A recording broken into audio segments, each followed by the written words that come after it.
Well, thank you for everyone for being here. This is a really fun and important topic, and I'm going to just share with you my journey to my brave new practice, and I'm hoping that maybe this will encourage some of you all to embark on your own journey. It's time to be a trailblazer, and it's time to grab your gumption and not your ankles. A little bit different than a lot of people in here, being an ophthalmologist, I like it when the DPC stands for direct patient care, not just direct primary care, or maybe we could find direct operative care or something, because it's a little different being from a surgeon standpoint. And you can see here I've got my cute little OR team, my anesthesiologist, my nurses, my OR tech, and I just love them, and my office staff. And the question is, can we continue to deliver state-of-the-art compassionate care to our patients while also can we keep our small businesses solvent? I started out with 10 employees and our staff's fully employed and insured. Can we practice ethical medicine and maintain balance in our personal and family lives? And that includes what Larry talked about earlier. We need to cure the battered physician syndrome. I was tired of the days where I was walking down the hall with just like chest pain radiating up my neck and wondering, can I even make it to the end of the day, working that hard? The core of all of this, of course, is the patient-physician relationship. And here I am with one of my dear sweet patients, and there I am as the patient, where unfortunately when I was diagnosed with breast cancer and had surgery, I was a victim of an EHR mistake in the recovery room and received a male's anticoagulant following surgery. So this is not good stuff, and I've had one too many object lessons for my own good. But it's all about the patient, and we love it. And I came by it, I guess genetically, nature and nurture, my dad being a neurosurgeon, and there's two of my daughters that are physicians. That's at the white coat ceremony for the brunette. But we love medicine. And having shared the rite of passage with everyone in the room, it's really inexplicable, and it's kind of that sacred knowing, that sacred language. And I think we need to encourage the best and brightest to go into medicine. And what's been kind of sad to me is that I have seen a decline in people wanting their children and their family to go into medicine. And of course that starts with the Oath of Hippocrates, which many people are trying to rewrite and have people not even take, because that undermines the very core of the patient-physician relationship. So we need to read that, and we need to adhere to that. And of course, 1965, when LBJ oversaw the beginning of Medicare and Medicaid, that was really the beginning of the government takeover of medicine. And of course, this is where they promised they would not intervene whatsoever in the practice of medicine. And then this came, and this to me was the most frightening thing ever said. And President Obama said this in 2009. At least we can let doctors know, and your mom know, that you know what, maybe this isn't going to help. Maybe you're better off not having the surgery, but taking the painkiller. And to me, that was a pivotal moment in my life, and I decided, well, being the kind of doctor that I had sworn and grown up to be, I could no longer do that under that sort of a auspice. And then here's what happened. Everyone's seen this chart. There's been an exponential growth of third-party intermediaries, and the physicians were the little tiny red bar at the bottom. And then we saw what happened to premiums. One of the things I've had to do, being now in direct patient care, is I've had to become very aware with everyone's insurance plans. And you need to know what their premiums are, what their deductibles are, what their co-pays are, what their cost sharing is. And you need to become very educated, because I have patients that come in and they'll say, well, you won't see me. You won't take my insurance. And some of them are very upset. And I have to say, I take you. My agreement is with you.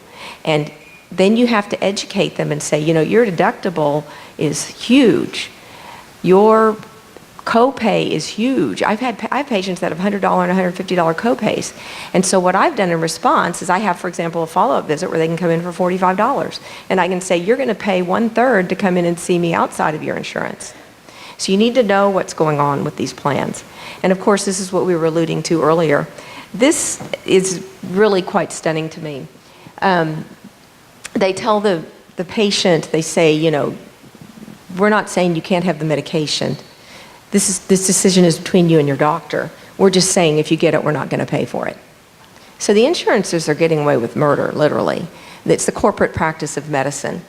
And the second thing, I really love the part on the left, your doctor must call. It doesn't say the staff can call, it says your physician must call or you're gonna have to pay for all of it. So, we're letting ourselves become villainized and we're taking it. And then came MACRA. And MACRA really was the Trojan horse for the complete government takeover of medicine. There's no bones about it. It was just the SGR repeal. It was just fake, and it was basically leading into all the things we've talked about, the MIPS, the alternative payment models, the physician composite score. Can you imagine scoring us on a grade of 0 to 100 based on how well we apply to comply with a government rubric? And what people don't realize, this is not just Medicare patients, it's commercially insured patients too, it's all payers, not just commercial insurance, not just Medicare, and it's not just MIPS data. If you read the MACRA law, they want all data on all patients. It's total violation of privacy and the Hippocratic Oath, and in my mind it violates the Fourth Amendment as well. So then we talked about the insanity of ICD-10, and really, I decided that my day of reckoning was going to be October 1st of 2015 because I decided if I complied with ICD-10, what wouldn't I do? There was no limit. And I just couldn't comply with insanity any longer. There's just been a step-by-step loss of autonomy. Delays have become entrenched reality. Anybody who's playing this is playing a game that can't be won, and it's really just a tool for payment denial and targeting. So what happens? What did the AMA do? What did the American Academy of Ophthalmology do? What did the American Society of Cataract and Refractive Surgery do? Well, they had meetings that I went to and sat in the room, and they said things like, if you can't beat them, join them. And I couldn't believe it. And they said, you can pay to buy a course to tell you how to comply. And we've been sold out by lobbyists, our specialty organizations. We talked about the ABIM earlier. The corporate greed of a medical industrial complex has supplanted patient service, medical ethics, and integrity. And money has been funneled from the federal government to implement and comply with no mention of any freedom or alternatives. About a few months ago, they asked American Academy of Ophthalmology members, what do you think about the new payment system? Look at that, 0.97, not even 1% are optimistic. So, I really wasn't ready to ride off into the sunset yet. In spite of all this, it takes a long time to get to where we are. And I felt like just now in my career, I was finally getting to the point where maybe I was getting efficient, maybe I was getting competent, maybe I was acquiring some knowledge and wisdom and could be of good service to my patients. And that's where I had to make a big decision. And I talk about the perverse incentives, what can we do about that? But the thing is, it kind of goes back to something very basic, and that is physicians heal ourselves. In spite of all the things we did, and we were assured by the former head of CMS that they'd listen to us and things were going to be great, and on the heels of that, they released a 2,390-page final rule for MACRA, which is the absolute antithesis of the prohibition clause we talked about earlier. And here's Andy Slavitt says, Medicare unveils far-reaching overhaul of doctors' pay. Thankfully, by this time, I had cut ties and set sail. So what is our mission? The mission is to preserve the Hippocratic Oath, ethical medicine centered on the patient-physician relationship. That's based on trust, it's liberating, and it's innovative. And the second goal is to get government out of medicine, forge an alternate universe, and something different than single payer and different than socialized medicine, which always fails, which is based on fear, it's abusive, and it's stagnant. So where was I? I've been doing ophthalmology and ophthalmic surgery for over 20 years. I have thousands of loyal patients in my practice with whom I've had long-standing relationships. I have a combination of office and surgical practice, and that's somewhat unique and nice about ophthalmology. I have patients spanning 4 generations, and I have patients that I saw as children who are now in medical school. The most common operation I do is cataract surgery, which is on the Medicare population. Interestingly, ophthalmology is a scenario where there's a lot of not covered services. For example, the innovation, the new laser-assisted cataract surgery, and many of the premium lenses are not covered. And also LASIK and refractive surgery are not covered by insurance. Well, you know, you can get depressed. They can't do this without us. Will we be enablers? Are we entrapped? Or will we be empowered? And are we the power, or are they the solution? So we talked about Keith Smith earlier and referred to Surgery Center of Oklahoma. And just like we always refer to Atlas MD or other models for direct primary care, as a surgeon, I looked to Surgery Center of Oklahoma. So a colleague of mine, Scott Sledge, who's an orthopedic surgeon, and I went up to Surgery Center of Oklahoma, and Dr. Smith and his associates in his surgery center are unbelievably superb and innovative and inspiring, and he's so welcoming, and I would encourage any surgeon to go there. Being a solo practitioner, I did not have the money to go open up the Surgery Center of San Antonio, so I had to come up with something different. I did have my friends, though, however, a group of urology. We do the eyes all the way down. We have urology, ophthalmology, orthopedics, and we'd really like to connect with a group of, for example, rheumatologists and endocrinologists and internists. I think we could make a really good group where we have a transparent, free market system where a relationship is directly with the patient. And that's what we're trying to kind of work on. It's called Bridge to Health.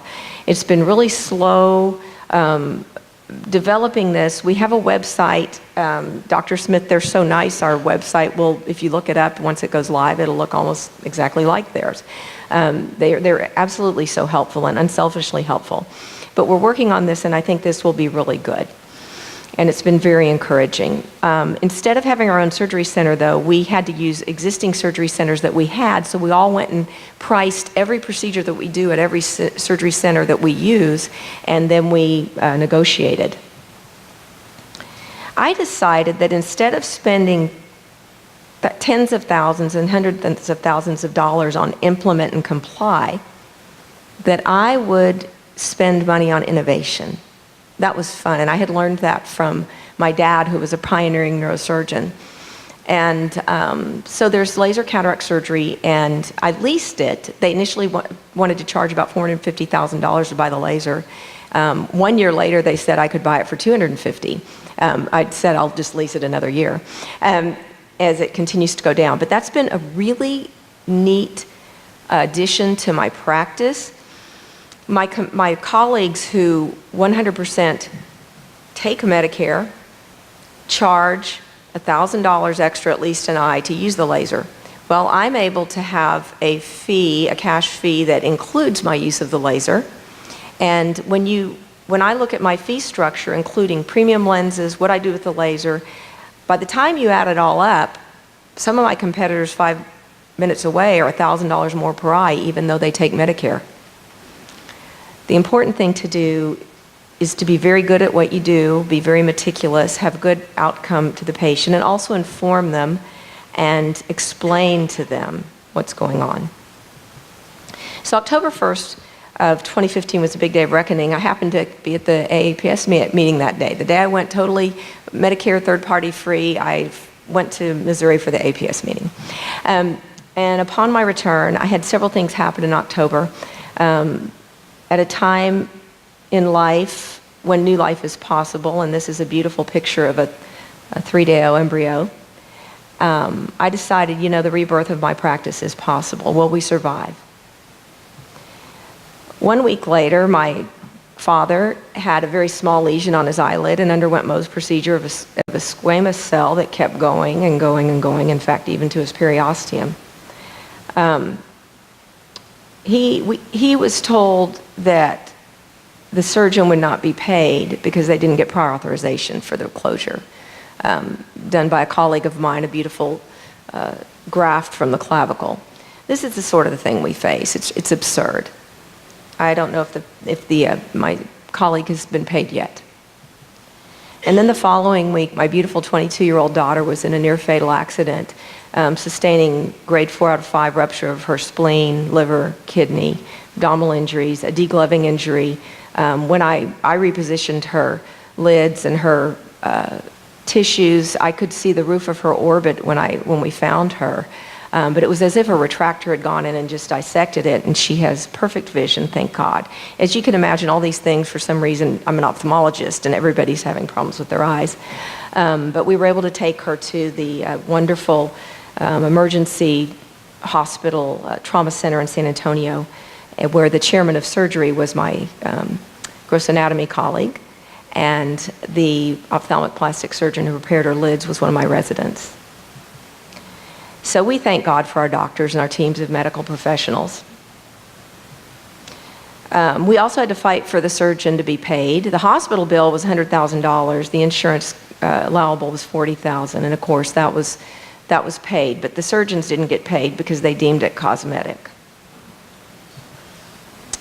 So all of my life lessons have given me access to very many hospital bills, and we all talk about the hospital. What strikes me about this is a friend that I met through all of these escapades, who had a retinal detachment and was taken inpatient, and the bill was $103,000. Can you imagine?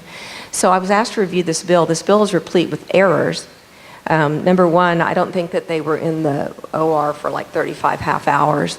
But the second thing is, if you'll look at some of this, there's two charges up there, $1,500 for 3 milliliters of betadine eye prep, and some eye drops there, $688 for eye drops. So you can see what they do to these bills. So when you look at the itemized bills, it's a horrific ripoff.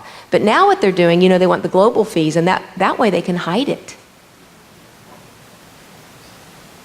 We could have done this direct patient care for under $5,000, including all the meds. Okay, so this is where we are as far as how I charge. If you look at what my surgery center charges, at this point in time it was $13,000. Now it's $15,000 global fee. Well, I looked at what Medicare actually pays, and if you look, Medicare, this was last year, now it's even less. Medicare paid the hospital $971. So I went in and negotiated, said, we'll pay you $1,200. This year I've gotten it down to $1,100. Now, my patients who have insurance, the insurance companies have negotiated between $2,500 and $4,000. So many patients, if they use their insurance, will pay more than if they use my direct patient fees, particularly if they have a $5,000 deductible. But you have to explain this to the patients. So, when I was a resident and on faculty, I thought, all I want to do is be on every insurance plan. I want to do Medicare, I want to do Medicaid, I want to do everything. And then I realized that wasn't the way to go. So slowly but surely, I got out of this. First thing I did was I got out of Medicaid. One of the smart things I did was, instead of throwing my rent away, we got together with a group of physicians, we built our own office building, and we paid it off. And then, back in '09, I switched from participating to non-par. What's important about being non-par, it gets your patients used to going up to the front desk and paying. And they see how much stuff costs, they have skin in the game.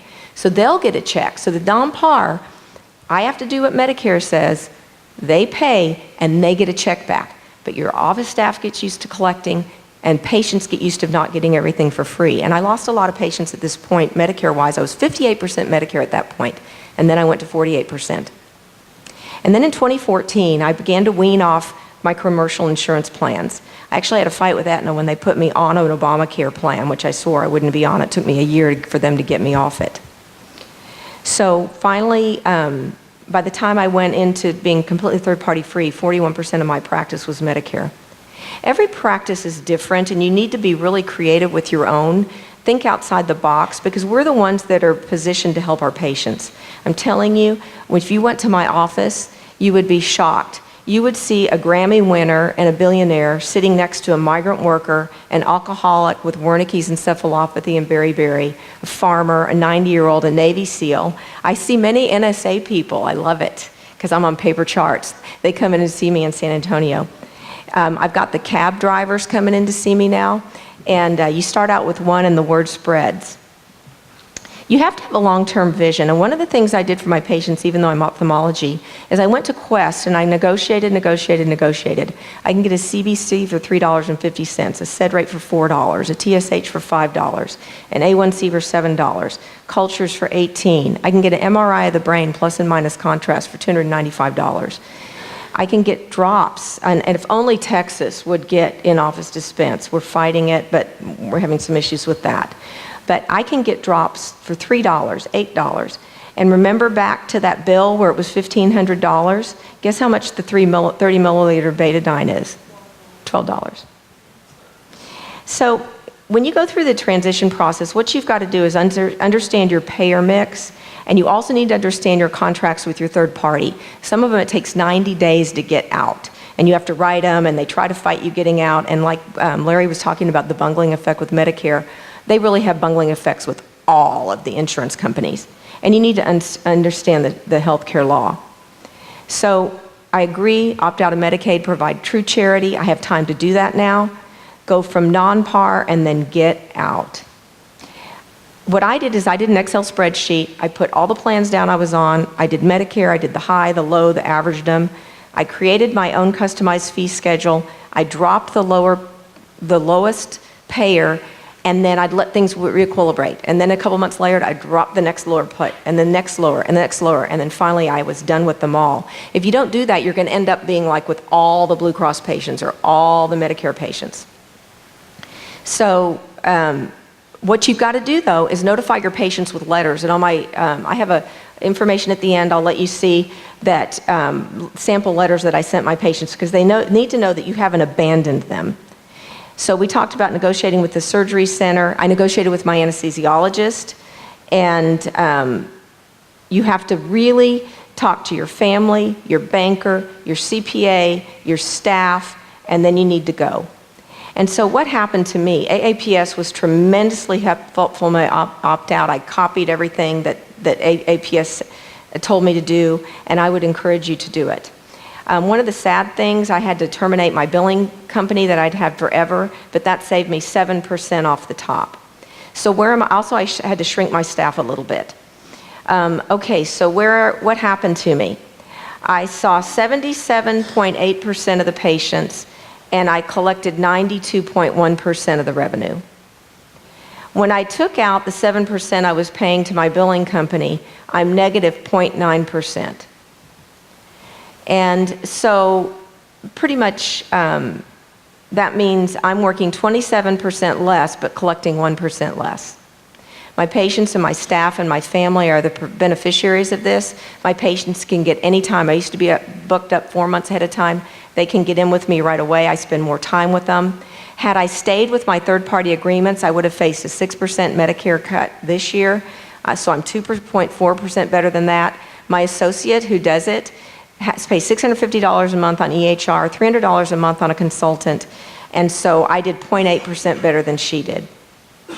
So what I've got to do is continue to improve on this. I've got to fight my ego because my surgical volume's down, and I miss being in the OR as much. But when I'm in the OR, I'm doing the laser surgery and this sort of thing, so I'm doing 80% conversion rate, if anyone's an ophthalmologist in here, of laser and advanced surgery. So we're a work in progress. As Haley says, update, I still look like Frankenstein.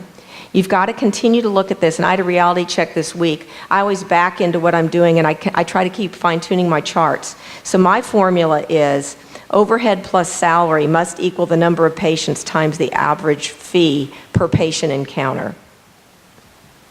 So we talked about some of the ways that I came to the prices that I use and how I continue to negotiate down. And my Medicare volume went from, we said 58 to 48, and now my Medicare volume is about 28%. And I am amazed, but if you look at my patient encounters, 31%, 1 out of every 3 patients I see is a Medicare patient who choose to stay with me just because we have a long-standing relationship.